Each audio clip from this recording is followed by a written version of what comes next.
Smart.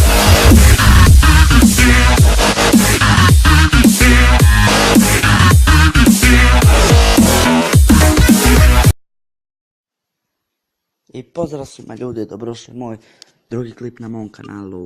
Danas ću vam pokazati kako sve aplikacije koje hoćete da instalirate da prebacite na SD karticu. Pa ajde da počnemo.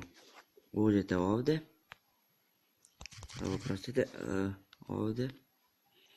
Uđete podešavanja. U memoriju. I vidite ovdje imate memorija telefona i SD kartica. Ja sam sad upravo na SD kartici, to prije nisam mogao na primjer instalirati neku aplikaciju i sad mogu na primjer na SD kartici imam 7,41 GB, a na memoriji telefona imam 1,88 GB. Na primjer ja sam instalirao neku aplikaciju, igricu u stvari od 1,90 GB i nisam imao mjesta i kupio sam SD karticu i stavio sam na SD karticu i instalirao sam.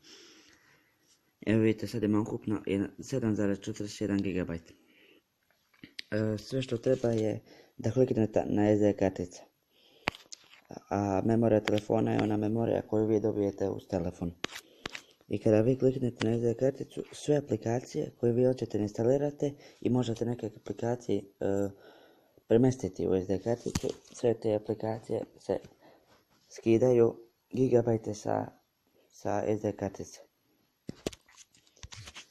I to bi bilo to ljudi za ovaj klip. Ako vam se svidio, naravno lajkujte, šerujte, subscribeujte.